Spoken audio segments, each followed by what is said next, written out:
많이 올랐죠. 많이 올라서 8, 9월 달은 좀 주춤할 거예요. 그다음 추석 지나면 또 오를 거예요. 그러니까 주춤할 때 어떤 현상이 벌어지냐 그러면 키 맞추기 하겠죠. 노동한 건강구가 이제 따라가지고 좀 어느 정도 키 맞추기를 하는데 안타까운 사실은 예전에는 상승률은 같았는데요. 상승률이 같아도 30억 아파트와 10억 아파트는 차이가 나잖아요. 따라갈 수가 없거든요. 근데 지금은 상승률도 다른데 이게 좀 계속되지 않을까라는 의견들이 많고 저도 조금 동의하는 부분이에요. 어쨌든 올라가겠지만 폭이라든지 속도는 좀 느릴 거고요. 그다음 다시 또 반포나 이런 아파트들이 올라가겠죠. 그리고 또 따라가고 이런 현상들이 계속 벌어질 거라고 봅니다. 안녕하세요. 부익남입니다. 오늘은 미국 IAU의 심영석 교수님을 모시고 최근에 이제 부동산 시장의 어떤 이슈부터 앞으로 부동산 시장 전망도 한번 이야기 나눠보도록 하겠습니다. 교수님 안녕하세요. 안녕하세요. 네, 또 저희 채널에는 또 처음 나와주셨는데 예. 이제 이 부동산 관련해서 이제 그동안 또 얘기도 많이 해주셨잖아요. 예. 근데 요즘에는 진짜 이 상황이 막 확 바뀌기도 하고 분위기도 예, 막 맞습니다. 엄청 막 뜨거워지기도 예, 하고 맞습니다. 막 그래가지고 이제 시청자분들도 막 갈리고 있어요. 막 엄청 올라간다, 아니다, 안 예. 올라간다, 뭐 이런 얘기들도 하고 예. 계셔가지고 제가 오늘 또 교수님 모시고 한번 이야기 들어보려고 합니다. 그러면 우선은 지금 그 미국 또 교수님이시기도 하니까 예, 지금 이제 금리 가지고 또 막 얘기하고 있고 예, 오늘 그렇죠. 촬영일 기준으로 예. 어제죠. 어제 이제 한국은 또 동결을 했는데 그렇죠. 이거 시장에 어떤 영향 줄 거라 좀 생각을 하세요? 별다른 영향은 없을 것 같고요. 네. 예, 일단 기준금리 자체는 뭐 동결을 했는데요. 최근에 이제 금리가 조금 오르고 있습니다. 잘 아시다시피 그거는 이제 정부에서 이제 가상금리를 올리는 거고요. 그거는 이제 정부에서 이제 생각할 때는 지금 수도권 특히나 서울 중심으로 이제 가격이 오르고 있는 데가 있다 보니까 그에 대해서 뭐 선제적 대응 뭐 이런 차원인 것 같아요. 그래서 어쨌든 예전에 우리가 이걸 창구지도라고 했는데요. 은행을 통해 가지고 이제 하고 있는 것 같으니까요. 그렇지만 지금 대세는 이제 금리가 하락하는 방향으로 가고 있고요. 왜 그러냐 그러면 네. 어쨌든 9월 달에 미국에서 금리를 떨어뜨릴 건 거의 뭐 확실시 되고 있고요. 그렇다 그러면 금리라는 것도 사실 미래의 그 경제적인 상황을 반영을 하는 거거든요. 그러다 보니까 지금 코픽스라 그래서 자금 조달 금리라고 생각하시면 되는데요. 은행에서 그거는 지금 계속 떨어지고 있습니다. 네. 아시다시피 그래서 그런 걸 본다 그러면 뭐 금리는 계속 그 하향 안정화될 거다라고 예측하시는 게 좋은 것 같고요. 뭐 지금 금리는 이제 저희가 판단할 때는 더 이상 이제 변수는 아닌 것 같아요. 네. 예, 예전에 이제 금리가 오르는 상황에서는 상당히 큰 변수였는데 지금은 이제 내린다고 하더라도 사실은 선반영되어 있는 부분이 많이 있고 이러다 보니까 큰 변수가 아니지 않을까 이렇게 봅니다. 저는. 그러면은 지금 이번에 한국은 이제 최장 기간 동결 뭐 이렇게 기사도 뜨는데 어쨌든 그렇죠. 동결은 했지만 예. 이제 9월에 미국이 내린다는 얘기들이 지금 거의 뭐 약간 기정사실처럼 예, 얘기를 하고 맞습니다. 있잖아요. 예. 그러면 우리는 또 10월일 텐데 예, 그때도 우리가 좀 내리지 않을까 뭐 이렇게 생각하시는 분들 많거든요. 예, 내릴 가능성이 크죠. 왜냐하면 이번에 이제 금리 동결하고 난 다음에 청와대에서 상당히 그 부정적인 그래서 사실 이렇게 네. 그 한국은행 총재께서 주택 가격 때문에 금리를 못 내린다 이렇게 이야기하시는 것도 문제고요. 또 거기에 대해서 청와대에서 이렇게 논평을 하는 것도 저는 문제라고 보는데요. 뭐 어쨌든 예, 청와대에서 좀 불편한 심기를 드러냈기 때문에 뭐 원래 예측대로도 저희가 10월 정도에는 네. 금리를 내린다 생각을 하고 있었는데요. 대부분 분들이 이제 집값이 이렇게 오르는데 무슨 금리를 내리느냐 이렇게 생각하는데 금리라는 게 집값에 의해서 좌우되는 게 아니고요. 사실은 이제 경제 전반적인 부분을 봐야 되는데요. 잘 아시다시피 우리가 수출은 좋아지고 있는데요. 그 내수가 별로 좋지가 않습니다. 그거는 뭐 여러분이 주변에 나가가지고 식당에 가보시면 옛날보다 손님이 많이 준 걸 이제 느끼실 수 있을 건데요. 그러다 보니까 내수라든지 이런 전체적인 경제 상황을 본다 그러면 지금은 좀 금리를 내리는 것이 맞지 않을까. 그래서 아마 10월 달에는 그렇게 할 가능성이 크다라고 봅니다. 그러면 이제 이런 것도 있지 않습니까? 이제 금리가 이제 내려가는 거가 이제 시작이라면 네. 앞으로는 이제 그동안 쭉 올랐었으니까 예. 반대로 이제 어디까지 내려갈까 뭐 이런 얘기들도 하는데 예. 그 요즘 뭐 전망을 보면은 이제 점도표 같은 거 내년에 말 정도 되면 한 뭐 2.5 뭐 이런 얘기도 하더라고요. 미국 기준으로. 예. 그러면 상당히 많이 내려가는 거 아닙니까? 1년 정도 지나면. 미국은 3%포인트 내려가는 거니까 엄청 내려가는 네, 그러면 거죠. 미국이 예. 또 그렇게 내려가면 또 한국도 이제 경기가 안 좋으면 같이 예. 또 내려가지 않을까 뭐 이런 얘기도 하시는 분들도 많은데.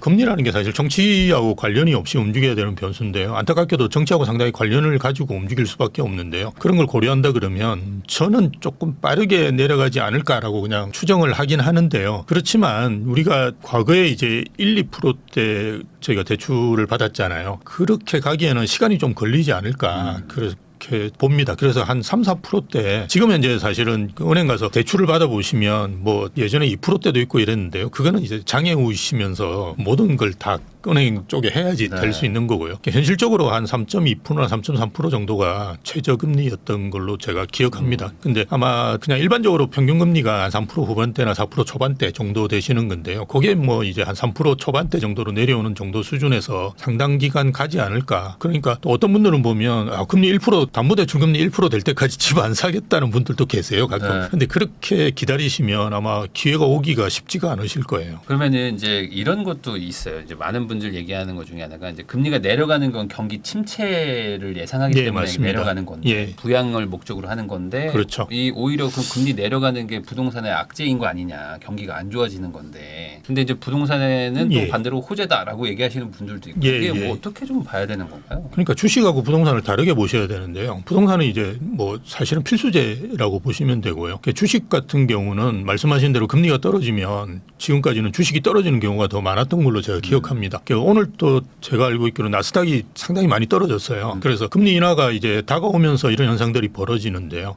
그거는 이제 말씀하신 대로 이제 경기 침체가 올 수 있다라는 데 대한 두려움인데요. 사실은 미국 경제가 굉장히 튼튼합니다. 그래서 그럴 가능성은 거의 없다. 그래서 조금 최근에 이제 이런 주식 시장에서 움직이는 걸 보면 프로그램이라든지 알고리즘으로 해서 움직이는 경우가 되게 많습니다. 그래서 그걸 그냥 너무 예민하게 받아들이실 필요는 저는 없는 걸로 보고요. 부동산 같은 경우는 그런 사례가 거의 없을 거예요. 그래서 금리가 떨어지면 대부분 이제 긍정적인 시장의 반응을 일으키는데 최근에는 이제 아무래도 그 경제에 굉장히 민감하게 부동산 쪽에 투자하시는 분들도 많이 그렇게 돼 있기 때문에 그게 이제 뭐 엄청나게 큰 호재라고 하기보다는 이제 악재가 걷어진다 정도로 보시면 될 것 같아요. 그래서 금리가 떨어지면 뭐 이미 이제 금리가 떨어질 거 생각해서 선반영된 부분들이 분명히 있는 것 같고요. 이제 그런 차원에서 그냥 뭐 긍정적인 그 시그널이다 이렇게 그냥 보시는 게 좋지 않을까 그렇게 봅니다. 그러면 또 교수님도 나오셨으니까 또 예. 요 지금 촬영일 기준으로 갑자기 지금 한 일주일 사이에 막 지금 정부가 막 규제를 막 하기 시작하거든요. 특히 이제 맞습니다. 대출 쪽에서. 예, 예. 그래서 이제 전세금 관련해서도 막 DSR에 넣겠다고 하고 보금자리론 뭐 아니면 디딤돌 대출, 뭐 예. 버팀목 이런 것들도 지금 뭐 금리들이 막 올라가고 있는 뭐 이런 상황이다 보니까 뭐 스트레스 DSR까지. 그래서 그렇죠. 지금 집 살려고 하시는 분들, 나 이거 어떡하냐 뭐 이런 분들이 있는데 그만큼 반대로 생각하면 이게 시장에 조금 영향을 주는 거 아닌가? 그러니까 심리를 좀 누르는 거이지 않을까라는 생각도 좀 들거든요. 좀 어떻게 생각하세요? 심리를 누르는 거는 당연히 맞고요. 그래서 전반적으로는 이제 부정적인 기운들이 있다라고 보시면 좋은데요. 일단 뭐 두 가지로 생각해 볼 수 있을 것 같아요. 본인이 이제 가셔가지고 담보대출을 받으시면 최근에 저도 이제 대출을 바꿨거든요. 네. 그래서 잘 아는데요. 지금은 이제 변동금리보다 고정금리가 쌉니다. 네. 거의 한 1% 차이가 나는 경우도 있을 거예요. 그래서 여러분 가보시면 대략 고정금리가 이제 3% 초중반이고요. 변동금리가 오히려 4% 초중반대로 지금 한 1% 차이가 나거든요. 그래서 대부분 분들이 지금은 고정금리로 대출을 받으세요. 그래서 그 비중이 6월 기준으로 제가 통계를 보니까 94.9%인 분이 고정금리, 5년 고정금리로 받습니다. 그러니까 최근에 이제 혼합형이라 그래서 고정금리로 받고 5년 후에 이제 변동할 수 있는 뭐 이런 것도 있긴 한데요. 어쨌든 5년 고정금리로 받는데요. 이 5년 고정금리는 스트레스 DSR에 적용이 거의 안 됩니다. 그래서 여러분이 받아보시면 뭐 대출 금액이라든지 이런 게 큰 차이가 없으실 거예요. 근데 이제 변동금리로 받으시는 5% 되는 분들이 이제 힘드실 거예요. 그거는 이제 팍 떨어집니다. 그래서 지금과 같이 이제 고정금리로 대부분 받고 있고 잔액 기준으로 보더라도 지금 고정금리가 63.4%인가 뭐 거의 그 정도 돼요. 그래서 고정금리로 받으시는 분들은 스트레스 DSR에 거의 영향이 없습니다. 근데 이제 아까 말씀드렸던 거는 전체적으로 시장은 별로 좋지는 않을 거예요.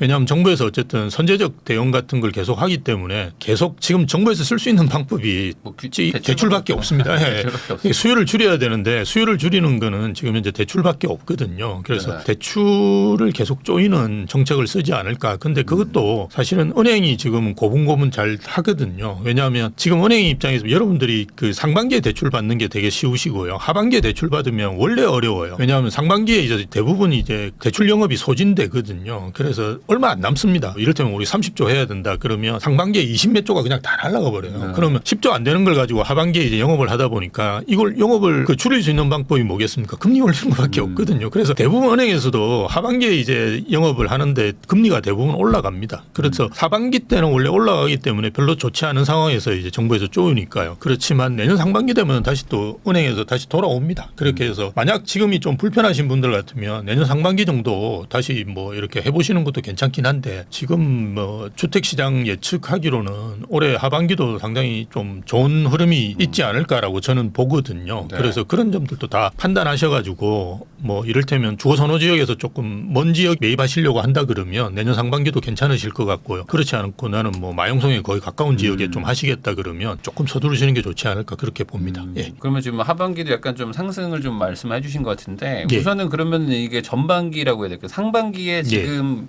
1월, 2월은 조금 거래량이 없다가 이제 3월부터 막 터지기 시작하고 있는데 그렇죠. 이렇게 된 이유, 뭐 이렇게 지금 서울의 뭐 집값 상승의 이유는 예. 원인을 뭐라고 보세요?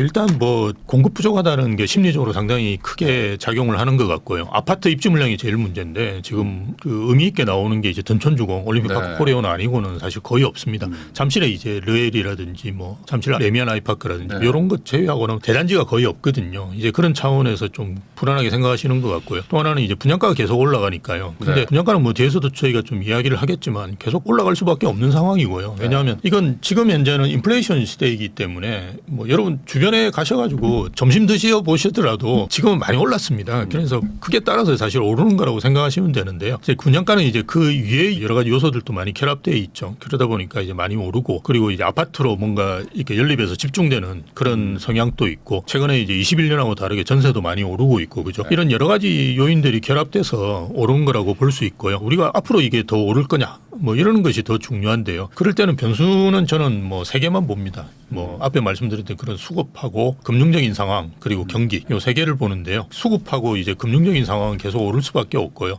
수급은 말씀드렸듯이 계속 무너져가고 있는 상황이니까요. 그렇지만 이제 금융적인 상황도 지금 금리는 떨어질 수밖에 없고요. 그 다음에 이제 통화량이거든요. 그러니까 통화량도 지금 계속 많이 풀리고 있습니다. 아시다시피 참여정부 때 1,000조였는데 지금 거의 4,000조가 넘어가고 있거든요. 제가 말씀드리는 거 이제 M2라고 해서 광의 통화량입니다. 예, 그게 계속 늘어나고 있으면 이게 주식으로 최근에 좀 갔다가 갑자기 주식이 거의 10% 떨어지니까 다시 그거 들고 부동산에 실제로 상담하러 오신 분이 계세요. 예, 그렇듯이 이제 이게 통화량이 많다 보면 유동성이 커진다는 말이니까요. 어디든지 이제 가야 되거든요. 이 돈이. 그런데 뭐 최근에 이제 예적금도 조금 줄어들다 보니까 금리가 이제 부동산으로 다시 오는 수요들도 꽤 있고요. 그러다 보니 통화량 느는 것도 굉장히 중요하고요. 제가 이제 제일 걱정하는 변수는 경기입니다. 네. 예, 경기는 내수 경기가 제가 생각하는 것보다는 빨리 살아나지 못하는 것 같아요.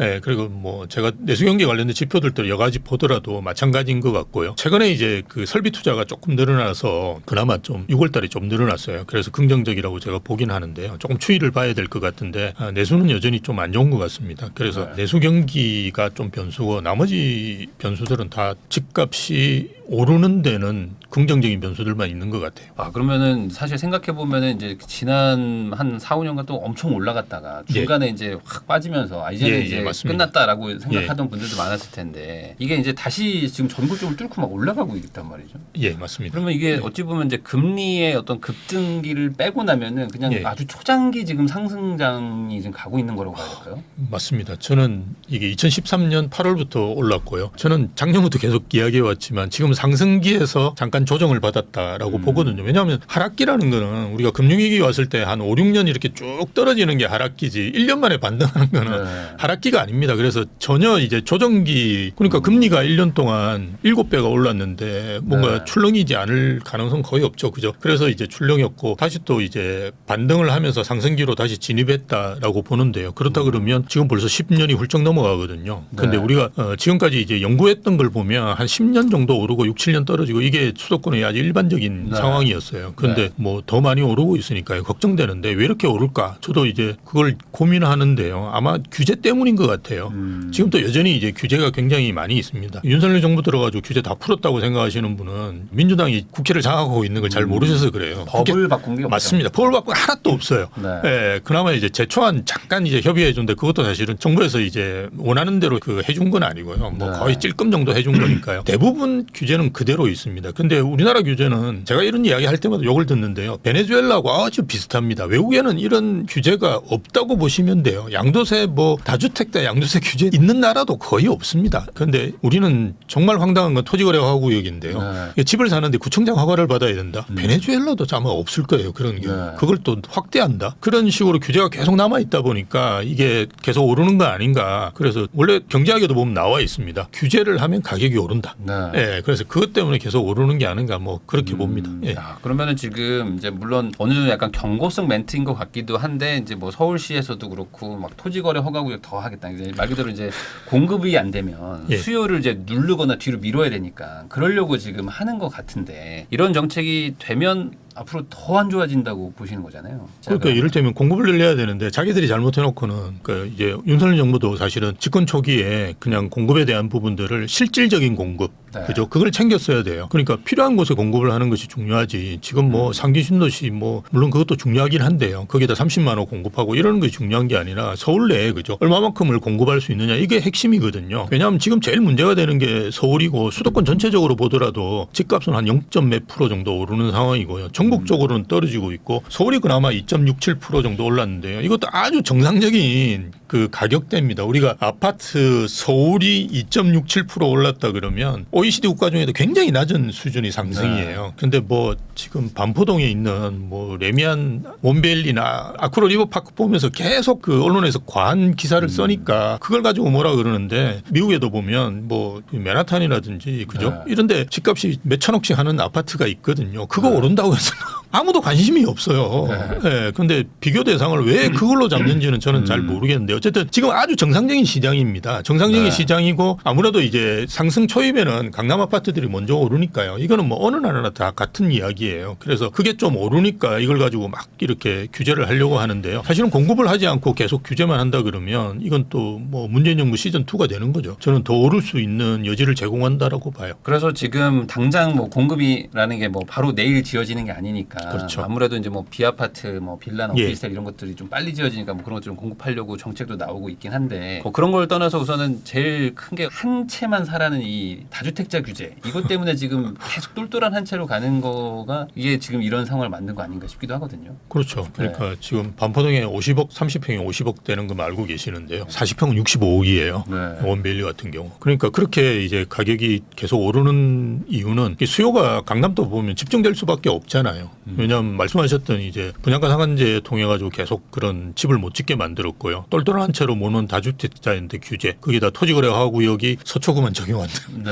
이런 게 겹쳐가지고는 지금 사실은 반포동도 보면 제가 봐도 불안해요. 네. 예, 그렇지만 또 이제 반포동 사시려고 하는 분한테는 그거 왜 권할 데가 없지 않습니까? 그죠? 뭐 여기 사놓고 내가 바로 못 들어가고 뭐 다른 데 전세 살아야 된다. 최근에 이제 3천억 정도 자산 가지신 분은 상담을 해드렸는데 반포동 사시라고 그랬어요. 그리고 그 위에 살 데가 없으니까요. 그리고 새 아파트 원하신다 그러니까 무슨 대치동 옛날 같으면 이야기했을 건데 대치동에 뭐 새 아파트가 없지 않습니까? 그러니까 그 아파트를 이야기할 수밖에 없거든요. 그런데 뭐 이런 규제 때문에 이렇게 수요가 이제 집중되는 부분들은 분명히 이제 분산시켜야 되는데요. 그걸 못 하다 보니까 지금 발생하는 문제라고 봅니다. 네, 그러면은 이게 당분간 이렇게 서울의 뭐 특정 지역 같은 곳들 지금 뭐 전국 좀 뚫고 있는 데들이 조금 예. 더 갈 수밖에 없는 구조인 거네요. 예, 저는 더 간다고 봅니다. 뭐 어떤 분은 이제 뭐 2억대까지 갈 거다 그러는데 그거는 뭐 제가 예측할 수 있는 건 아니고요. 그거는 뭐 사실은 점장이들이 예측하는 건데요. 어쨌든 지금 시작을 했잖아요. 그리고 시작한 지 얼마 안 됐습니다. 벌써부터 이제 좀 급한 데들은 뭐냐 그러면 지방은 왜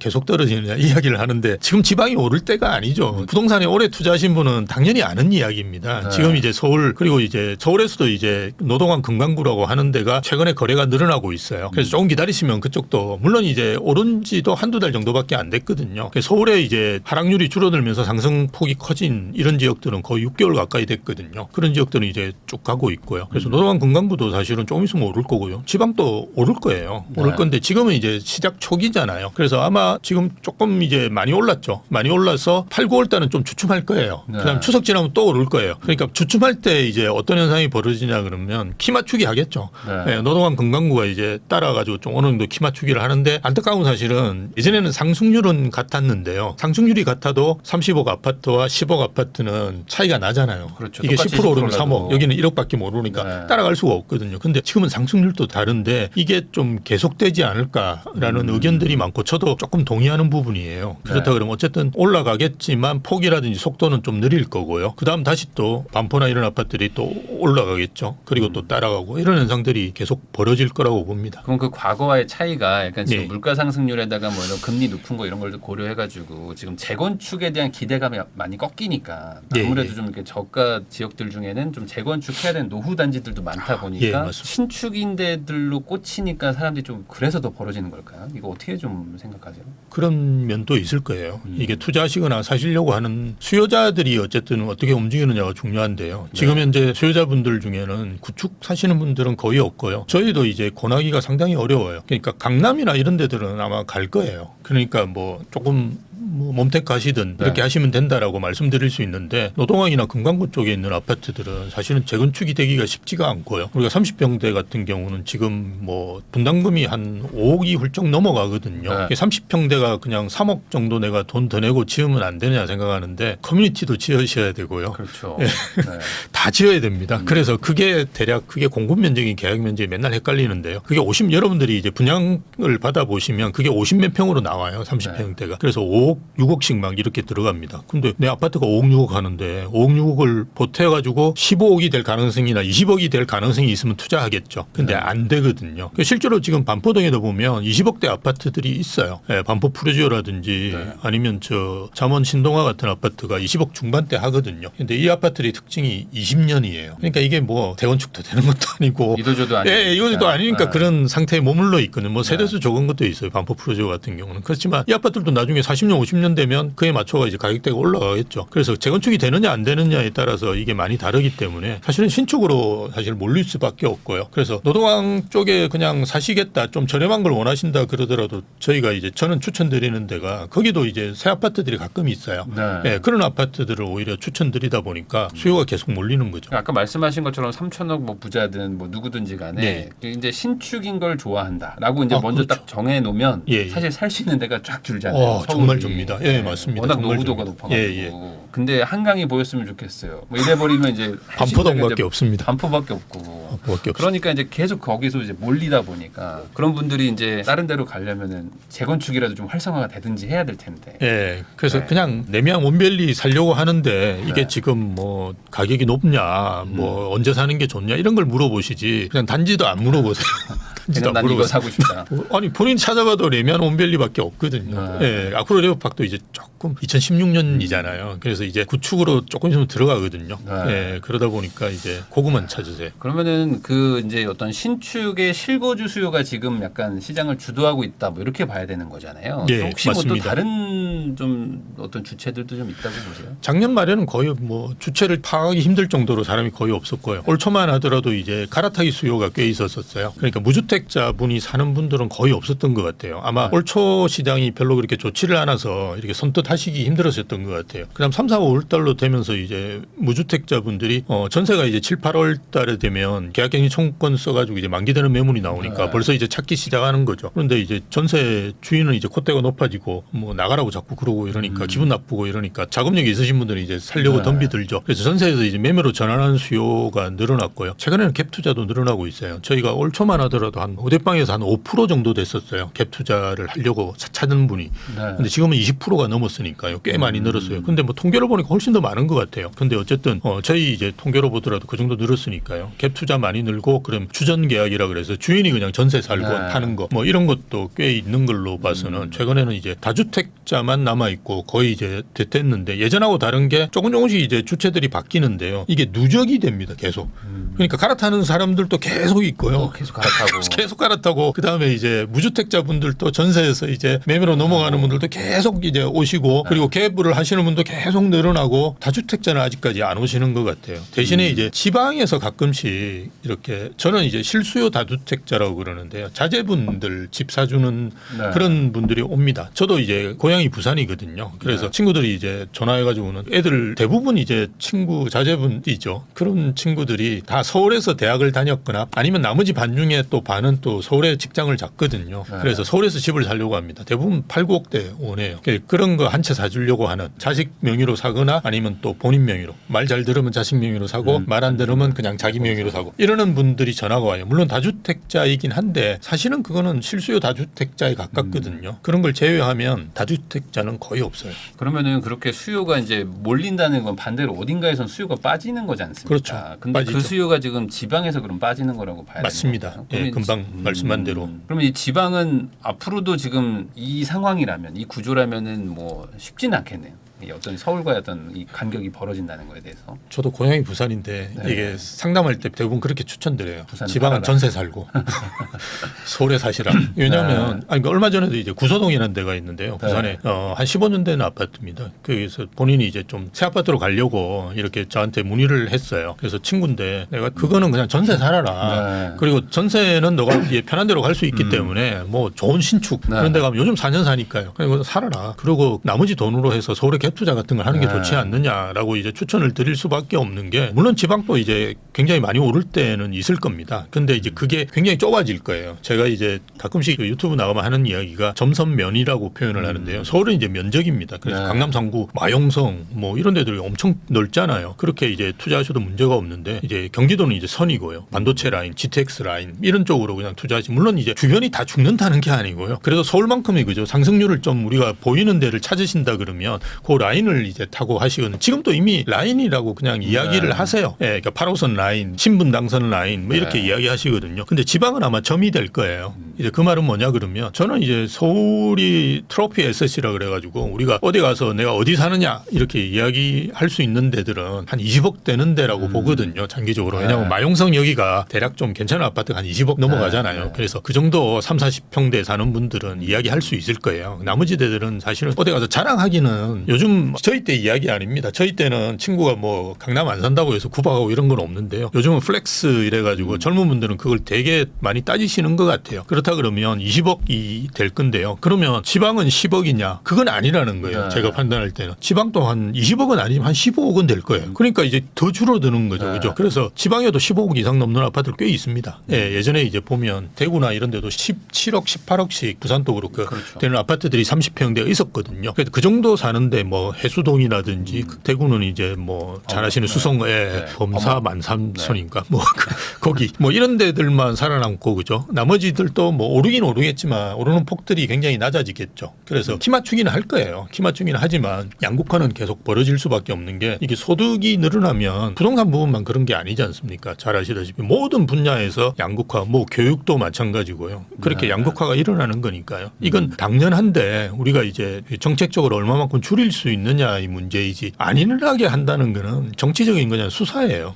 예. 하긴 생각해 보면은 말씀하신 것처럼 이제 금액이 좀 높은 아파트들은 네. 나 어디 산다고 단지를 말씀들 하시는데 그렇죠. 보통 금액이 낮으면 나 무슨 구에 산다 이렇게 하시잖아요.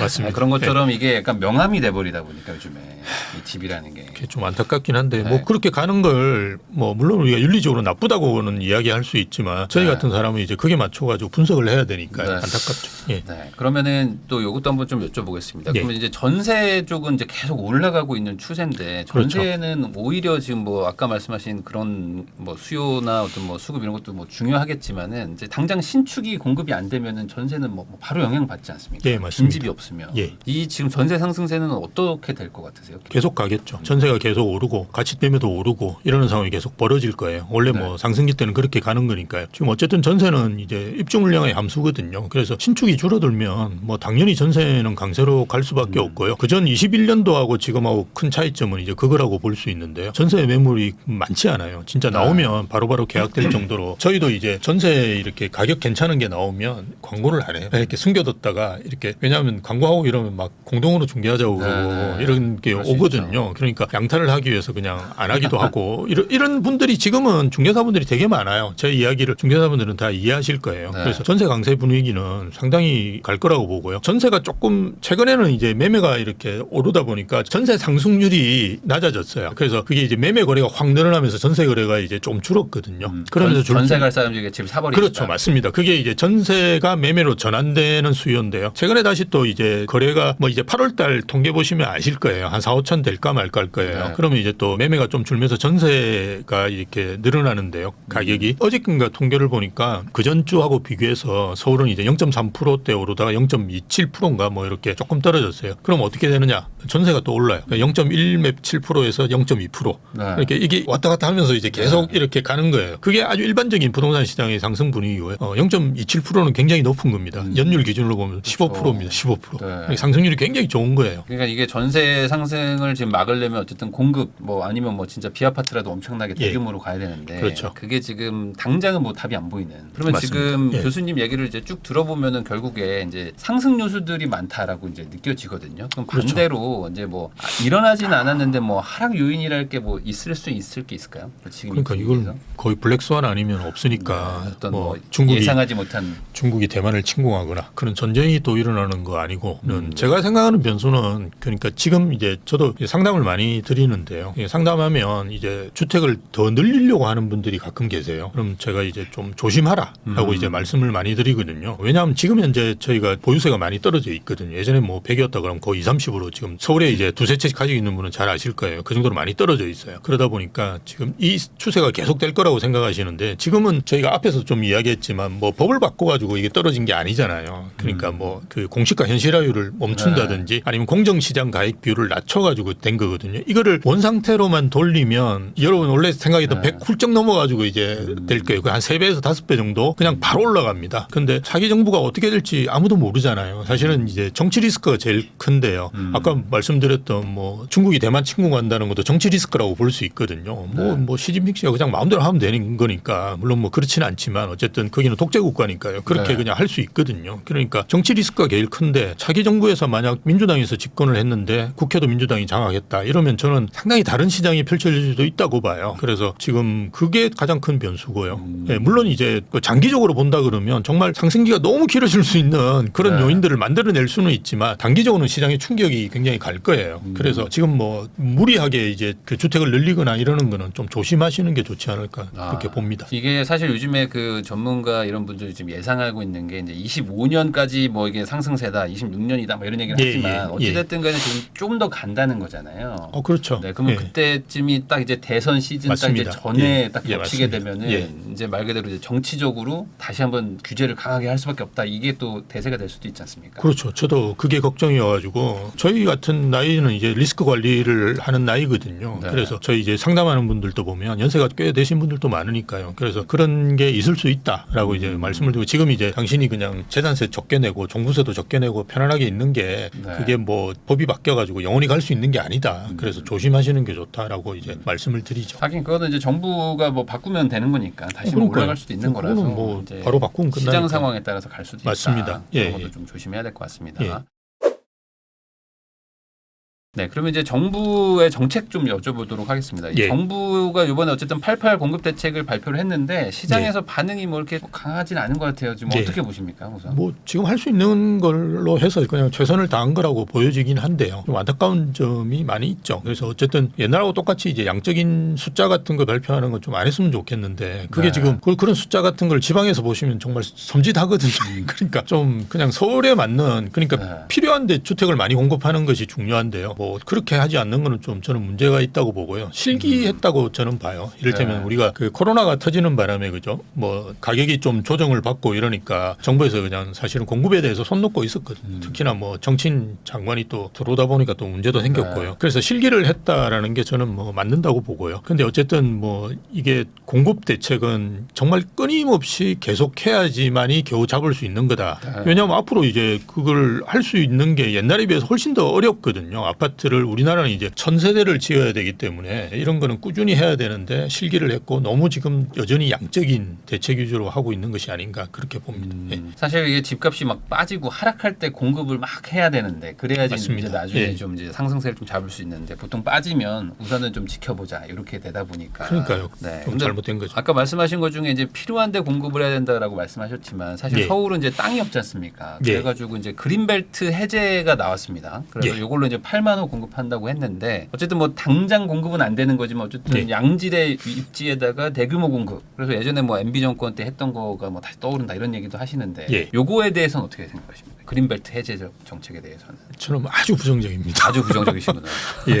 그러니까 지금은 네. 도심을 개발해야 될 때고요. 네. 그린벨트 해제해서 그 외곽을 하는 물론 이제 서울 중에서도 이제 대부분 서초구에 우리 그린벨트가 많이 몰려 있으니까요. 남부 쪽은 그걸 해서 공급하면 그나마 이제 집값을 잡는 데는 도움이 되는데요. 저는 저는 이제 세곡 내곡 같은 데들이 잘못 개발했다고 생각하는 사람 중에 하나예요. 그게 아파트 가격을 한번 보시면 강남에서 제일 낮아요, 가격이. 네. 근데 강남에 공급해야 되는 데는 최소 한 30억 40억 되는 데를 공급해서 그죠. 부자들이 수요들을 좀 분산시키는 역할들을 해야 되는데요. 지금 거기에 있는 아파트가 한 10억 정도 하는데요. 그 강남에 그 좋은 땅에다가 그렇게 하는 거는 문제가 있다고 보고요. 그럼 왜 그러냐 그러면 지금 정부하고 똑같아요. 그러니까 급하니까 후다닥 해가지고 그냥 그죠. 네. 막 대규모로 그냥 때려 지으니까 그게 뭐 아무 그냥 편의시설도 없고 전철도 없어요. 거기는. 네. 그러니까 그 엉망이게 개발해가지고 그냥 그렇게 망가뜨려 놓는 거거든요. 그냥 그린벨트로 있는 게 훨씬 낫죠. 근데 지금 서울에 같은 경우도 공급할 때가 되게 없다고 생각하는데 용적률 1000%씩 해가지고 공부하면 되죠. 뭐 못할 게 뭐 있습니까? 사실 뉴욕이랑 뭐 도쿄 다 그렇게 맞습니다. 하는데. 네. 그렇게 하는데 그러니까 우리가 도심 복합 개발이라는 이야기는 제가 뭐 그 국내 대학에 전임 교원으로 있을 때 거의 한 20년 전부터 나왔던 이야기예요. 그래서 그거를 좀 했더라면 좋았는데 지금 전혀 안 하고 계속 뭐 최근에 이제 분양하는 아파트들 보시면 서울은 이제 250에서 용적률이 300% 사이입니다. 네. 이걸 1000%만 해도 4배를 공급할 수 있습니다. 그러면 서울의 아파트 가격 문제는 일반 해제되는 거예요. 다 그냥 해결되고 아무 문제 없고 오히려 가격을 떨어뜨릴 수 있죠. 근데 그렇게 안 하는 거예요. 계속 뭐 이야기하는 게 뭐 특혜니 뭐 어떠니 이러면서 계속 집값은 올리게 만들고 그래서 지금 저는 뭐 그린벨트 해제보다도 해야 될 일이 훨씬 많다. 서울시장이. 그래서 그 일을 해야 되는데 안 하고 계속 쓸데없이 그냥 뭐 타워팰리스 같은 임대주택을 만든다는 등 뭐 토지 허가제를 늘린다는 등 이런 소리를 하고 있으니까 집값이 잡히겠습니까? 안 잡히죠. 사실 이제 앞으로 컴팩트 시티 뭐 이런 얘기들도 맞습니다. 점점 있고 예. 그리고 이제 대중교통이 앞으로 뭐 자율주행 이런 얘기까지 나오면은 사실 맞습니다. 도심을 좀 뾰족하게 높이는 게 맞는 예. 걸 텐데 지금은 좀 점점 퍼져나가는 걸로 3기 신도시도 그래서 비판이 좀 많았거든요. 그러니까 이게 우리나라의 도시개발 구조를 보면 물론 뭐 최근에는 이제 50층 규제를 풀어가지고 좀 높은 데도 올라가겠지만 서울이 제일 낮고 그죠 이렇게 네. 올라 수원 같은 데 가면 60층씩 막 이렇게 있잖아요. 그렇게 돼 있는 도시개발 이 스카이라인을 가지고 있는 나라가 거의 없어요. 뭐 맨하탄이나 도쿄에 가보시면 잘 아시다시피 뭐 100층씩 이렇게 지어가지고 예전에 추성훈 씨 막 살고 이러는데 뭐 임대료가 1000만 원 뭐 네. 이런 데들을 만들어 놔야 되거든요. 그래야지 집값이 잡히고 뭐 일단 부자들이라든지 또는 부자들만 우리가 생각하는데 외국 분들도 국내에 이제 이렇게 와가지고 살 때는 그런 데를 되게 선호하거든요. 네. 밑에 뭐 편의시설 다 돼 있고 본인은 지리도 잘 모르는데 뭐 차 가지고 멀리 그렇죠. 가고 이러지 뭐 않지 맛집 찾아가지 않습니까? 않죠. 예, 맞습니다. 그래서 네. 그 안에서 모든 게 다 해결되는 걸 되게 선호합니다. 근데 우리는 원래 그렇게 할 수 있는 아주 천혜의 구조를 가지고 있어요. 서울이 굉장히 좁거든요. 이게 동경보다도 한 5분의 1 정도밖에 안 되고요. 정말 수도 중에서도 엄청나게 작은 면적을 가지고 있습니다. 우리가 네. 여러분이 잘 모르시는데 대구, 뭐 부산, 울산 이런 데보다 서울이 더 작습니다. 그래서 원래 컴팩트 시티를 할 수 있는 정말 천혜의 조건을 갖추고 있는데 여기다 그냥 때려지으면 되거든요. 그래서 하면 되는데 계속 옆에를 그냥 늘리고 그죠? 그걸 또 그 출퇴근 시키기 위해서 GTX를 깔고 그 비용을 줄여가지고 하면 얼마나 좋은 그 도시 구조를 만들 수 있겠습니까? 그래서 좀 안타깝습니다. 네. 예. 사실 뭐 50층, 70층 뭐 이런 것들 뭐 외국엔 되게 많은데 우리는 약간 좀 그런 거는 약간 좀 너무 높다. 예, 또 낮춰야 된다. 약간 좀 뭐 남산이 보여야 된다. 뭐 이런 것들에 좀 약간 좀 핵심은 약간 좀 벗어나는 느낌도 있어요. 그러니까 남산에 옛날에 중앙정보부 있을 때는 그게 필요한 이야기지. 물론 이제 뭐 도시 미관에 대한 뭐 견해는 뭐 다를 수 있으니까요. 아 근데 그게 도시 미관을 제가 또 말씀드리면 우리가 병풍처럼 그 한강이 쫙 펼쳐져 있잖아요. 근데 그거를 그렇게 2, 3층, 10층으로 안 짓고 100층으로 지었다 그러면 훨씬 더 한강이 많이 그래서, 보이잖아요. 그렇잖아요. 네. 그래서 그게 도시 미관을 해치는 게 아니라니까요. 그러니까 네. 도시 미관을 해친다는 사람이 무슨 근거로 그런 이야기를 하시는지 전 조금 맞아요. 사실 이게 30층짜리 2개 지을 바에는 60층 하나 짓는 게 그렇죠. 너무 빡빡해서 보이지를 않는데 60층짜리 하나 지면 옆으로 다 예, 퍼지니까. 통경축도 좋고 예, 그러니까요. 덥지도 않고 서울이 너무 더워요. 근데 이제 그런 걸 또 하려고 했더니 또 이제 또 말씀하시는 것처럼 잠깐 그 땅 주인들은 또 너무 또 혜택을 많이 받는다. 이거 가지고 이제 또 서로 또 이견이 생기다 보니까 이제 어쩔 수 없이 평등하게 가자 이런 거 같기도 합니다. 그러면은 이번 그 그린벨트 정책은 어찌됐든 간에 그러면은 공급은 되는 거 아닙니까? 공급은? 그러면 그렇겠죠, 그래도, 나중에. 네, 그러면 이거가 그래도 약간의 뭐 2030년 네, 30년 그 정도일 정도? 거예요. 그 정도에는 그래도 뭐 긍정적인 어쨌든 가격에는 좀 잡을 수 있는 예, 그렇죠. 그런 정책 정도라고 봐야 되겠죠. 그거 그렇죠. 말고는 뭐 좀 있었을까요? 뭐. 그런데 뭐 아까 말씀드렸듯이 다 망가뜨려 놓겠죠. 강남에 아주 좋은 땅을 정말 네. 체계적으로 개발해 가지고 한 3, 40억을 만들어야 되는데 그걸 안 하고 이제 10억대로 또 막 공급을 하겠죠. 그러면서 이제 강남 분들은 거의 안 가는 그런 네. 지역으로 이제 만들어 놓을 건데 답답하죠. 그 좋은 땅. 이게 땅이 그린벨트 해제할 땅이 물론 이제 뭐 많이 남아 있다고 하지만 사실은 얼마 없지 않습니까? 그리고 네. 이게 해제하는데 상당히 피곤하거든요. 있는데요. 환경론자분들이 되게 반대하시고 또 이게 특혜 시비가 엄청나게 그렇죠. 많습니다. 그 강남의 서초동에 있는 그린벨트를 가지고 계신 분들은 기업이나 아니면 그냥 정치인들이에요. 대부분. 그러다 보면 문제가 많이 생길 거예요. 그래서 그런 또 부작용도 있기 때문에 저는 안 하고 도심을 개발하는 방향으로 가는 게 맞다라고 봅니다. 그러면은 지금 그 요것도 한번 좀 여쭤보겠습니다. 요즘 예. 뭐 PF 부실 얘기는 좀 조용해진 것 같은데 예. 뭐 요거 관련해서는 뭐 지금 어떻게 좀 봐야 될 것 같으세요? 그러니까 4월 위기, 5월 위기, 6월 위기까지 제가 들었는데요. 7월부터는 이야기가 없는 것 같아요. 그래서 네.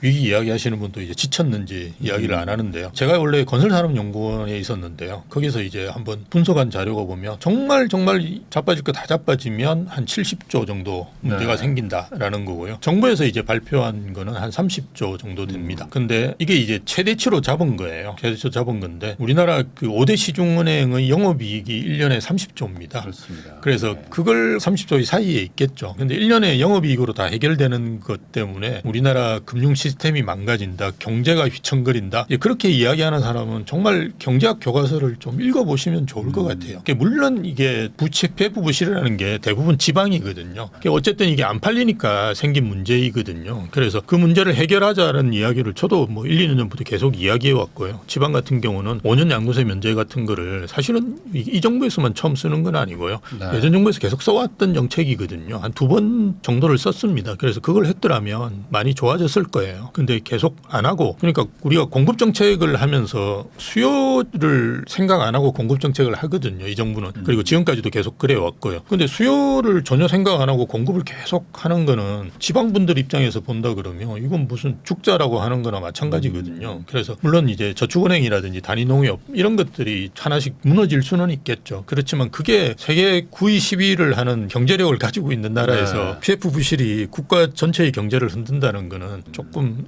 과한 포퓰리즘이 아닌가 봅니다. 네. 예. 그러니까 뭐 세계적인 금융위기가 오거나 뭐 그런 거가 아닌 이상 우리 내부적인 거에서는 그 정도 사이즈로는 무너지지 않는다. 예, 그건 네. 전혀 걱정 안 하셔도 됩니다. 네, 근데 이제 방금 말씀해주신 것처럼 결국에 이제 PF 부실 이런 것들도 이제 뭐 서울 수도권은 뭐 지산 뭐 이런 것도 있지만 아까 말씀하신 것처럼 지방의 미분양 아파트들, 중공후 이제 악성 예, 맞습니다. 이런 것들이 지금 해결이 안 돼서 그런 건데 정부가 그래서 이제 중공후 미분양 아파트 사는 거 1주택자가 사면은 뭐 그거 주택수에서 빼주고 뭐 이런 식으로 하겠다고는 했거든요. 그거에 어떤 정책의 효과가 좀 있다고 보세요? 저는 별로 없다고 보고요. 왜 그러냐 그러면 그냥 미분양은 약간 효과가 있었을 거예요. 근데 사실은 양도세를 좀 건드려줘야 되는데요. 어쨌든 그냥 미분양을 했다 그러면 지금 상당히 많죠. 6만 채가 훌쩍 넘어가니까요.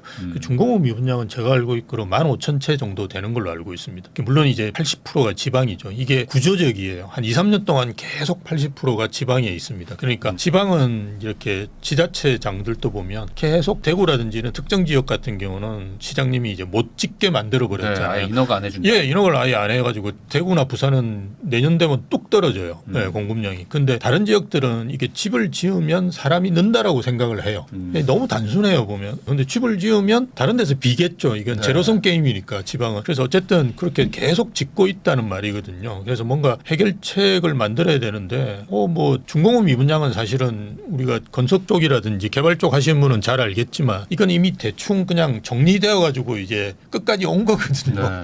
그나마 은행에서도 그죠. 네. PF를 계속 연장해주고 뭘 해서 끝까지 온 상품입니다. 그래서 사실은 이제 뭐 거의 손 안 대도 되는 정도거든요. 그래서 거의 문제 없는 상품에 대해서만 이렇게 해결해 주는 거는 저는 아닌 것 같고요. 그리고 진짜 문제가 있는 것만 남는 거잖아요. 네. 근데 그나마 좀 뭔가 알짜면 그렇지만 뭔가 나중에는 알짜가 될 만한 것들은 지금 미분양 나는 것 중에는 사업장이 꽤 있을 거라고 보거든요. 아까 말씀하신 대구나 부산 네. 이런 데들은 내년부터 그죠. 급격하게 줄어드니까 뭔가 이제 투자하시려고 하는 분이 좀 덤벼들 수 있는 그런 미분양이 있을 수 있다고 봅니다. 그런 네. 거를 이제 풀어줘야 되는데 중공업 미분양은 사실은 큰 의미는 없어요. 그러니까 네. 지금 결국에 뭔가 정책이 시원하게 나온다기보다는 약간 찔끔찔끔. 조금씩 이제 좀 눈치를 봐야겠다 하는데 이제 효과가 없어가지고 그러다 보니까 그러니까 시간이 가는. 좌파 정부 눈치를 보는지 네. 왜 자꾸 눈치를 보면서 하는 것 같아요. 그러면 아까 잠깐도 얘기해 주셨지만 이제 용적률 1000% 얘기를 해주셨는데 네. 사실 지금 서울시도 요즘에 사업성이 워낙 떨어지는 재개발 재건축 단지들이 많아지다 보니까 그렇죠. 용적률 조금 풀어준다고 이제 연초에도 한번 발표하고 이번에 대책에도 들어갔었거든요. 그래서 뭐 조금 좀 풀어주는데 한 네. 30%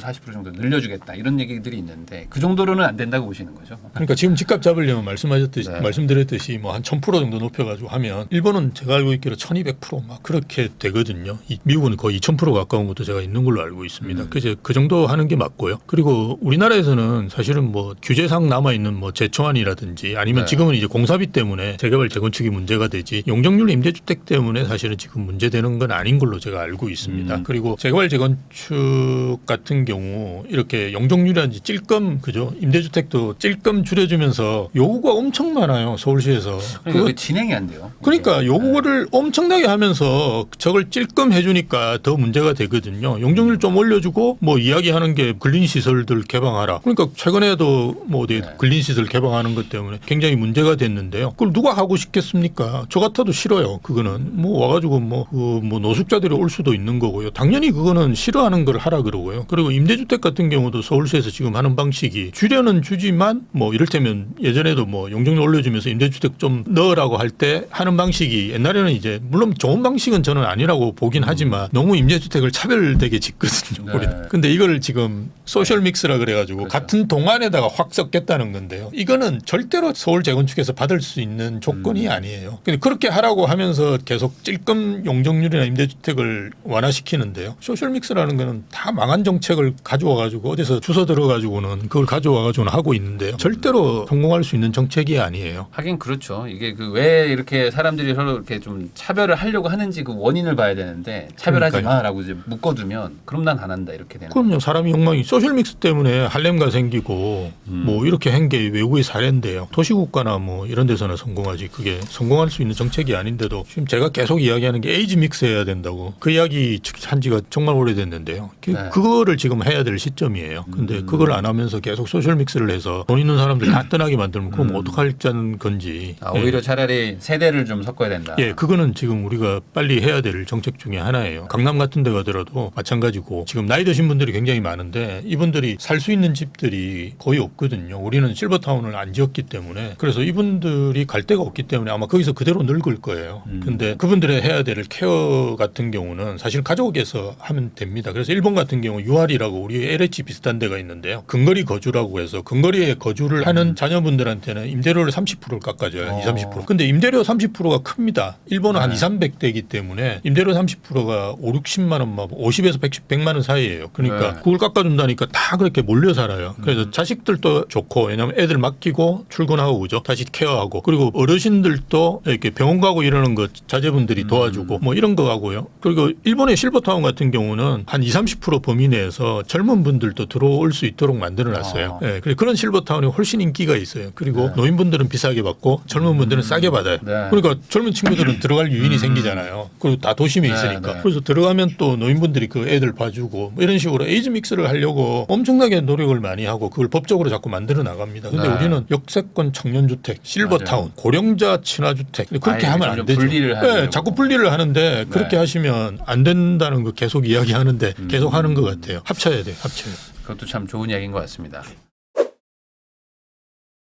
그러면 또 요거 마지막으로 한번 또 여쭤보겠습니다. 요즘에 이게 임대차 뭐 3법이지만 뭐 이제 하나 네. 빼고 이제 2법에 대해서 이제 좀 폐지 얘기도 막 계속 나오고 정치권에서도 나오는데 이거가 이제 또 이제 4년 차가 돌아오고 있단 말이에요. 그래서 맞습니다. 이제 또 신규 계약하면 또 이제 4년 동안 또 2+2 가지고 또 막 분쟁도 많아질 것 같아서 요거 폐지하자. 요거에 대해서는 어떤 생각이 드세요? 이건 관행으로 자꾸 바뀌어가고 있는데 폐지하는 게 이제 단기적으로 힘들다. 폐지하면 더 큰 혼란이 있을 수 있다라고 사실은 좀 걱정되는 부분이 있고요. 그래서 폐지를 하는 건 저는 맞다고 보고요. 그렇다 그러면 2+1으로 간다든지 이런 중간다리 역할을 하는 걸 뭔가 넣는 게 저는 좋은 것 같아요. 네, 그래서 2년 하고 1년만 더 살 수 있도록 한다든지 그리고 폐지를 하더라도 우리가 도입하는 순서 역으로 이제 해야 되고요. 뭐 이런 식으로 조금 정책적으로 굉장히 고민하면서 해야 되는 거거든요. 그래서 폐지하는 건 맞는데 지금 당장에 그냥 폐지하는 거 할 수도 없을 거예요. 민주당이 동의 안 하는데 이걸 어떻게 하겠습니까? 그래서 그냥 탁상공론이긴 한데요. 어쨌든 나중에 나중에 뭐 민주당에서 만약 이게 문제가 있다라고 해서 폐지를 한다 그러면 2+1이라든지 그런 중간다리 역할을 하는 거를 하나 만들어서 하는 게 좀 그 시장에 그러니까 부작용 같은 걸 없앨 수 있지 않을까. 왜 제가 보죠. 여쭤보냐면은 이렇게 되면 또 계약갱신 청구권들이 좀 몰리는 동네들은 뭐 살기 좋은 동네들은 또 갑자기 또 전세 물량이 또 확 줄어들까봐. 맞습니다. 또 그런 그러면. 부작용이 분명히 또 나옵니다. 그러니까 그냥 부작용을 해소할 수 있는 뭔가 중간다리 역할을 하면서 하는 건 맞는데 지금 네. 그냥 팍 해제하는 것도 정치적인 수사예요. 아, 사실 그럴 수 그렇지 있죠. 않습니까? 네. 포퓰리즘이에요. 어떻게 그게 되겠어요? 예, 그러니까 쉽지 않죠. 그렇게 하시면 안 되고 도입할 때도 그렇게 하지 말라고 그랬는데 팍 그냥 도입해가지고는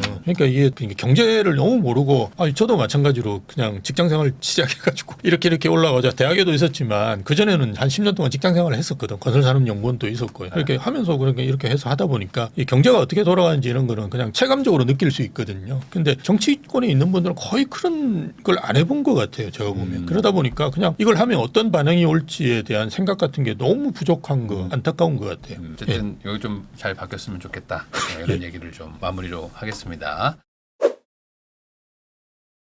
결국에 예. 지금 이제 얘기를 쭉 들어보면 어떤 아까 말씀하신 블랙스완, 뭐 갑자기 예. 진짜 예상할 수 없는 대재앙 같은 거 이런 것들이 나타나지 않으면 지금 단기적으로는 어쨌든 한 1, 2년 정도는 좀 상승세가 이어진다면 예. 요 얘기 들으면 이제 무주택자분들 입장에서는 지금도 막 마음 조급하신 분들 많은데 빨리 사야 된다. 대출 규제까지 한다고 하니까 그런 생각 드실 것 같거든요. 요거 지금 뭐 어떤 좀 조언을 해주실 수 있을까요? 빨리 사시면 좋은데 우리가 그 패닉 바잉이라 그래가지고 남들 따라 하시는 거는 별로 좋은 건 아닌 것 같고요. 그래서 우리가 부동산이라는 거는 이렇게 부동산 쪽에 투자하시거나 이런 분들한테 물어보면 네. 뭐 저 이야기 듣지 말고 그냥 투자하시는 네. 분들한테 물어보면 그분들이 제일 잘 아시거든요. 그래서 뭐 이렇게 공인중개사한테도 여쭤보지 말고 공인중개사한테는 집 살 때 그냥 물어보시면 되고 그냥 투자 많이 하시는 분 그죠? 우리 부일라님 이런 분들한테 가서 여쭤보시면 잘 이야기해 주실 건데요. 이게 상승하는 게 모든 지역이 다 한꺼번에 상승하지는 않아요. 그러니까 강남이 먼저 오르고 그다음에 마용성이 오르고 이렇게 순차적으로 오르거든요. 그리고 신축이 오르고 준신축 오르고 구축이 오르고 이런 단계입니다. 그래서 지금은 투자를 많이 했거나 부동산을 오래 본 사람들이 볼 때는 굉장히 초입이다라는 걸 느낄 수가 있는 상황이에요. 그렇다 그러면 지금 뭐 반포동에 있는 새 아파트를 사는 거는 진짜 돈 많은 분들이면 그게 제일 좋고요. 왜냐하면 리스크가 제일 적은 상품입니다. 그 상품이. 그래서 그렇게 하시면 좋은데 뭐 얼마만치 오를지는 사실은 잘 모르잖아요. 근데 앞으로 오를 때인데 아직까지 그 좋은 흐름이 오지 않은데 이럴 때 마용성 다음 지역이라든지 아니면 이제 지금 신축이 오르는데 강남의 구축들은 보면 안 오는 데가 꽤 있습니다. 그죠? 그런 데들을 고른다든지 이런 식으로 조금 선제적으로 오를 때들을 미리 이제 잡으시면 되는데 제가 볼 때 아마 무주택자 분들은 사기 힘들 거예요. 이미 그 올 초의 가격대를 너무 알거든요. 올라버려가지고. 예. 그래서 올 초 가격대를 알기 때문에 저도 뭐 최근에 상담해 주신 무주택자 분들이 거의 포기하고 돌아가셨어요. 뭐 옛날에는 제가 막 자식 갖고 이래가지고 그냥 사라고 막 이렇게 이야기했는데 요즘은 그냥 그러느니 생각해요. 그냥 그렇게 필요한 말만 해드리거든요. 그런데 네. 이렇게 포기하시는 분이 많더라고요. 그래서 좀 안타까운 것 같습니다. 그러면은 오히려 그 내가 쳐다보고 있는 데는 너무 올랐어 가지고 포기하는 게 아니라 예. 조금 동네를 좀 뭐 바꾸더라도 그렇죠. 내 금액에 예. 맞춰서 좀 아직 덜 오른 데를 가는 게 맞긴 한데 그렇죠. 당연히. 그러려고 했더니 마음이 이제 안 가는 거죠. 도저히 그게 결정이 안 되는 거죠. 그렇게까지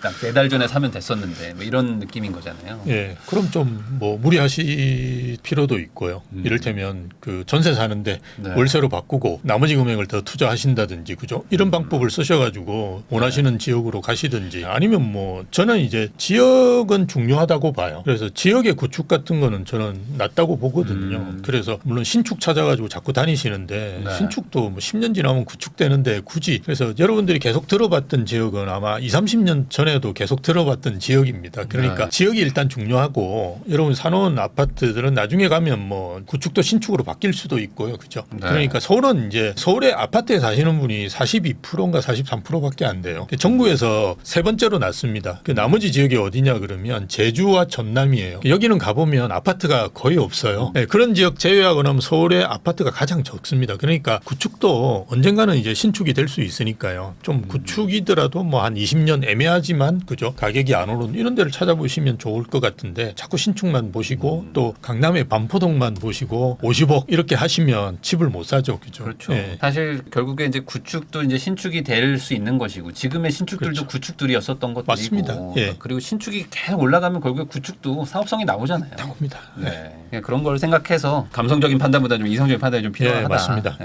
예. 그럼 또 이런 것도 한번 여쭤보겠습니다. 최근에 예. 제가 뭐 사연 받은 것도 있었는데 이제 예. 갈아타기를 하려고 했는데 예. 먼저 팔고 그다음에 살려고 했더니 이 사람이 안 판다고 그래가지고 예. 안 판다고 해서 이제 졸지에 무주택자가 되고 뭐 이런 경우들도 있거든요. 맞습니다. 그래서 예. 지금 이제 갈아타기 하는 분들이 이제 수요가 많은데 이 사고 팔려니까 또 겁나고 팔고 살려니까 놓칠 그렇죠. 것 같고 예. 뭐 이런 거 어떻게 좀 얘기를 해주세요, 보통? 그러니까 팔고 사셔야 되는 건 맞긴 한데요. 거의 동시에 하셔야 돼요. 그래서 최근에 저희 강서에서 이제 마포로 갈아타시는 분들이 제일 많았거든요. 네. 저희가 거래가 제일 많이 하는 데가 강서 지점입니다. 그래서 그쪽에서 팔고 아무래도 좀 가까우신 데니까 마포로 이렇게 많이 넘어가셨는데 올초 하신 분은 벌써 뭐 한 3, 4억 보셨죠. 예, 네. 그렇게 타닥 하셔야 되는데 중이 제 머리 못 간다고 저희 중개사 중에 한 분이 팔고는 못 산 거예요. 그러니까 지금 거의 6개월 지나니까 못 사는 네. 거예요. 그래서 팔면 무조건 빨리 사셔야 됩니다. 그래서 그게 이제 핵심인데요. 그걸 못 하셨다 그러면 쉽지는 않으실 것 같아요. 제가 이렇게 말씀을 드려도 이게 옛날에 봤던 게 한 15억 하던 게 지금 뭐 20억 가까이 하는 데들이 마포도 많이 있으니까요. 그렇게 하시기 상당히 어려우실 건데 어쨌든 그렇게 하시는 게 좋고요. 금액대 같은 경우도 뭐 최근에는 보면 9억이나 10억 요때에서 15억대 그죠? 이렇게 네. 갈아타시는 분이 제일 많았던 것 같아요. 그래서 준상급지라고 하나요? 네. 네, 마용성 네. 이런 지역으로 많이 갈아타셨던 건데 네, 그게 이제 제일 좋았죠. 왜냐하면 최근에 이제 그 신혼특례라든지 이런 게 있기 때문에 네. 신생아 특례라는 게 있기 때문에 아무래도 이제 그 이하 쪽이 거래가 좀 그나마 됐었거든요. 그래서 이제 그렇게 갈아타는 분이 많으셨던 것 같고요. 근데 이게 20, 30대 갈아타시는 거하고 60대 갈아타시는 건 좀 달라져야 되는 것 같고요. 20, 30대 같은 경우는 네. 아무래도 자금 계획 같은 걸 철저하게 세우시면서 아까 네. 말씀한 대로 너무 무리하게 이렇게 하는 거는 저도 권해드리지 않고요. 한 네. 2, 3억 정도 늘리는 수준에서 대출을 더 받으시는 네. 뭐 이 정도 수준에서 하고 본인도 이제 그런 자금 계획 같은 걸 잘 세우시고 그다음에 최근에 이제 저도 상담했던 분이 중구에 있는데 제가 성동구로 갈아타라고 말씀드렸거든요. 근데 그렇게 말씀드렸던 이유도 가까워요. 중구하고 성동구 붙어 있거든요. 네. 특히나 우리 신당동 그 떡볶이 네. 유명한 신당동은 진짜 성동구가 거의 붙어 있어요. 그래서 거기에 사셨던 분인데 그러니까 옆으로 그냥 가시라. 왜냐하면 자제분들도 어리고 이러니까 너무 이제 멀리 가시는 것도 안 좋다라고 하는데 뭐 그렇게 이제 권해드렸고요. 40, 50대 분들 같은 경우는 무리해라. 무리를 해라. 오히려. 예, 최대 한도로 당신이 땡길 수 있는 거 땡겨라. 그리고 네. 2단계를 갈아타더라도 가라. 이렇게 좀 무리하게 말씀을 그 의도가 드립니다. 어떤 것 때문에? 그러니까 지금 기회 아니면 당신 못 간다. 실제로 그렇게 하시는 분도 계세요. 최근에 평촌에 집을 팔고 강남으로 갈아타신 분이 계세요. 그래서 그거 거의 2단계 이렇게 네. 타시는 거거든요. 그래서 어떻게 했냐고 물어보니까 전세에서 월세로 줄이고 평촌이나 이런 데 가면 월세 한 100만 원 이렇게 되는 데들이 꽤 있어요. 아파트가 일단 낡으면 월세도 그저 전세도 낮습니다. 그래서 네. 그런 데들 자기가 이제 뭐 진짜 몸택화 하는 거죠. 하면서 강남으로 이제 타는데 아무래도 갭 투자를 하시니까 그게 가능했다라고 말씀하시는데요. 그렇게라도 무리하게 이제 좀 저는 하시는 게 좋고 왜냐하면 이게 40, 50대는 어쨌든 최고로 이제 수익을 찍을 때니까요. 본인 자산이라든지 수준에 네. 예, 그렇게 하시는 게 좋고 또 최근에는 뭐 40, 50대라고 해도 직장 생활을 계속 하시는 분들도 많고 그러니까 뭐 60대까지도 가시는 분들도 많아요. 그러니까 그렇게 이제 많이 권해드리고요. 60, 70대 중에 보면 더 사시겠다고 덤비는 분들도 계세요. 네. 그래서 그거는 절대 하지 마라고 말씀드리고 오히려 개수를 줄여라. 예, 오히려 줄이고 오히려 유동화 시켜가지고 현금을 많이 가지고 계시고 뭐 주택연금 같은 것도 하시고 자식한테 물려줄 생각하지 말고 그런 거 하시다라고 이제 많이 그래. 저기 이제 다운사이징 하는 쪽으로 갈아타는 거죠. 대신에 이제 지역은 그대로 계시라. 그러니까 평수를 줄이고 30평 살다 20평 사시면 좀 피곤하시긴 하거든요. 근데 노인 2분 계시는데 20평 살아도 충분하거든요. 그냥 네. 그렇게 사시라고 그렇게 말씀을 드리거든요. 그러니까 멀리 가시고 외곽으로 가시고 이러면 다 돌아오세요. 제 친구들도 모두. 그러니까 그렇게 너무 멀거나 외곽으로 이정하시는 건 별로 좋은 것 같지는 않고요. 그렇게 연령대에 따라서도 갈아타시는 방법들을 좀 달리하실 필요는 있는 것 같아요. 그러면 이제 어느 정도 뭐 좋은 조건이나 이런 것들 말씀해 주셨는데 반대로 이럴 때 좀 조심해야 된다라는 게 있을까요? 뭐 이럴 때는 좀 이런 집 같은 거 좀 조심해야 된다. 아니면 반대로 이런 지역 조심해야 된다. 막 너무 급등한데 좀 피해라. 뭐 이런 조언해 주시면 좋을 것 같습니다. 그러니까 지역이 별로 안 좋은데 구축이고 뭐 이런 데들은 조심하셔야 되고요. 그러니까 특히나 지역이 안 좋은데 세대 수도 많지도 않은데 이런 데들은 최근에는 이제 저기 많이 권해드리는 방법이 유동성 그러니까 수익성보다는 좀 황금성에 초점을 맞춰 투자를 하시는 게 좋다 이렇게 말씀을 드리는 게 앞으로 이제 거래가 우리가 되더라도 21년만큼 그렇게 서울에 이제 10,000채가 넘게 이렇게 막 매매 거래가 되고 이러는 거는 나오기가 쉽지는 않을 것 같아요. 그러니까 그때는 뭐 실수요자도 있고 투자자도 있고 다주택자도 있고 법인까지 끼어들어가지고 투자를 했으니까요. 네. 근데 앞으로는 그렇게 되기 힘들다. 그러면 이제 옛날만큼 많이 거래가 안 되니까 그죠. 황금성을 중시하면서 해야 되는데 아무래도 이제 대단지가 좋거든요. 그래서 우리가 잠실의 엘리트 이런 아파트들을 사람들이 네. 선호하는 거 내놓으면 거의 팔려요. 그리고 사는 사람도 가보면 이렇게 가격대별로 좀 있거든요. 그래도 금매도 있고 지금 또 뭐 30평을 28억 30억 가까이 내놓는 분도 계시고 이러니까 대신에 이제 그게 층이나 향에 따라 조금씩 차이가 있으니까요. 적절히 이제 고르시면 되거든요. 그래서 대단지를 좀 가야 된다. 그렇죠. 대단지를 무조건 가셔야 되고 대단지는 이제 뭐 커뮤니티 시설도 좋고 이러니까요. 무조건 대단지를 가셔야 되고요. 그다음에 정말 조심해야 되는 거는 지방의 비핵심 지역 네. 이런 데는 이제 사시면 아마 팔기 힘드실 거예요. 확실히 요즘에는 이제 싸다고 사는 것보다도 오히려 진짜 나중에 팔리냐, 그렇죠. 팔릴 수 있냐 그거에 대해서 많이들 고민도 많이 하시는 것 그렇죠. 같고. 공시가 1억 뭐 네. 이거는 이제 절대로 하시면 안 됩니다. 맞아요. 제일 문제가 이런 것 같아요. 근데 가진 돈에 맞춰서 그냥 물건을 찾다가 그냥 좀 이도저도 아닌 거 예, 사가시는 예, 그렇죠. 분들. 그건 절대로 안 그런 거는 되십니다. 좀안 하셨으면 좋겠다. 예. 그러면 요즘에 또 이제 아까도 잠깐 25평 얘기도 해주셨지만 이제 33평이 이제 국민주택인데 이게 이제 인구수도 이제 1인 가구도 너무 많아지고 하다 보니까 이제 25평으로 차라리 뭐 좋은 동네 가서 사는 게 낫지 뭐 30평대 뭐 의미 없다 예. 이런 얘기 하시는 분들도 많거든요. 근데 또 아니다 인당 면적은 계속 넓어진다 이런 또 반론도 있고 어떻게 생각하시는지 교수님은? 예, 저는 지역에 따라 다른데 서울은 이제 20평대가 제일 좋은 평수가 될 거라고 저는 생각합니다. 그러니까 국민평형이냐 아니냐 뭐 이런 게 중요한 게 아니고요. 어디가 가장 높으냐를 따지고 보시면 돼요. 제가 이제 리센츠라는 아파트를 예를 네. 들어보면 리센츠에서 20평대가 한 5%가 안 됩니다. 그러니까 예전에 되게 적게 지었어요. 일단 네. 20평. 지금 또 아마 적게 짓는 게 대부분입니다. 그래서 이게 희소성이 일단 있고요. 그다음 리센츠 가격을 제가 좀 말씀을 드리면 20평대가 한 22억 하고요. 그게 25평인지 24평인지 뭐 자기가 잘 모르겠는데요. 그게 한 22억 해요, 지금. 그리고 30평대가 26억 거래가 나왔고요. 27억도 거래가 됐다고 하는데 아직 뭐 실거래가는 안 올라온 걸로 제가 알고 있는데요. 그다음 40평형대가 35억인가 해요. 그 정도 해요. 그런데 딱 보시면 20평형대가 그러니까 평당이라고 그러죠. 단위당 금액이 제일 높아요. 네. 그러니까 20평형대 30평형대 넘어가는 건 4억만 있으면 넘어갈 수 있어요. 그래서 30평형대에서 40평대 넘어가는 건 한 8억이 있어야 되거든요. 그러니까 지금 가격대가 어떻게 형성되어 있느냐를 잘 생각하시는 게 좋아요. 그러니까 우리가 30평형대가 살면 좋죠. 40평형대 살면 더 좋아요. 50평형대 살면 더 행복해요. 그렇지만 이게 단위당 가격이 줄어들면서 발생하는 문제들이 있거든요. 내가 돈이 안 되는데 그렇게 살 수가 없잖아요. 그렇다 그러면 20평대의 단위당 가격이 가장 높을 거예요. 그런데 10평대로 떨어지면 또 이게 낮아져요. 10평대는 네. 원룸이잖아요. 네. 그럼 이제 이게 수요의 확장성이 팍 줄어들거든요. 예를 들면 신혼부부라든지 2인만 되더라도 10평대는 살기가 힘들거든요. 그래서 이게 20평대가 가장 단위당 가격이 높은 상품이 될 건데요. 네. 대신에 이제 우리가 지방 같은 경우는 30평대, 40평대가 좋을 거예요. 왜냐하면 그건 단위당 가격이 얼마 안 높거든요. 그런 절대값도 낮고. 예, 그리고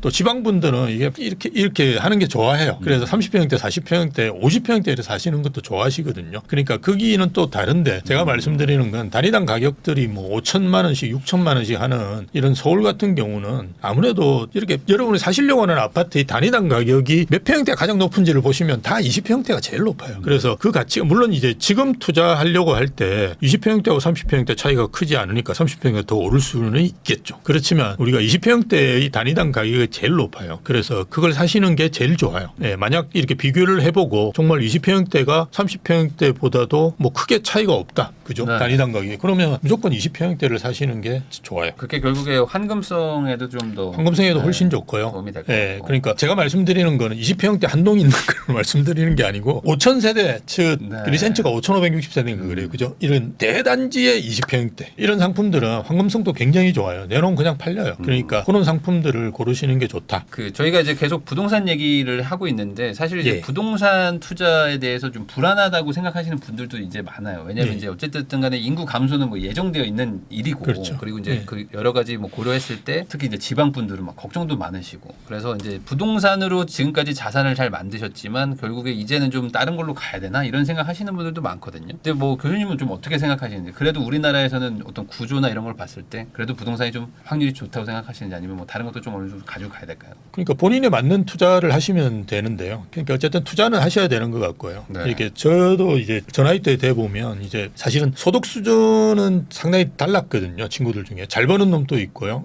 이렇게 못 버는 친구들도 있었어요. 근데 지금 거기에 따라서 자산 수준이 다르진 않아요. 우리가 소득하고 자산을 착각하시고 헷갈려 하시는 분들이 있는데 나중에 이제 내가 뭐 50억 자산가다 그러면 집하고 그죠? 뭐 예금하고 뭐 주식하고 뭐 이런 거 다 치가지고 나오는 자산, 즉 깔고 앉아 앉아 있는 우리가 돈이라고 하는데요. 그게 이제 부자인 친구들이 꼭 소득이 많지는 않아요. 그래서 계속 투자 행위를 하시는 것이 좋은데요. 저는 이제 저한테 맞았던 것 같아요. 왜냐하면 이제 이렇게 직장 생활을 계속 했으니까요. 어떤 면에서 보면. 그래서 우리가 주식 같은 경우는 상당히 이제 신경을 많이 쓰고 네. 자주 봐야 되거든요. 네. 근데 그렇게 할 수가 없었을 것 같아요. 저는. 그래서 그냥 부동산을 했던 거고 저는 원래 뭐 부동산학과 교수였으니까요. 그거보다 더 했던 것 같고요. 그래서 그렇게 했던 것 같은데 본인에 맞는 그냥 투자를 하시면 좋은 것 같은데 그렇다고 해서 이렇게 주력으로 하는 거는 있는 게 좋고요. 그죠? 그렇더라도 다변화시켜 놓는 건 좋습니다. 저는 이제 국내 주식이라든지 채권 이런 것도 합니다. 그래서 물론 이제 하는 방식이 여러분 하는 방식하고는 좀 다를 거예요. 아까 말씀하신 대로 계속 이렇게 보는 건 저는 못 하고요. 제가 가진 주식은 딱 한 주식만 가지고 있어요.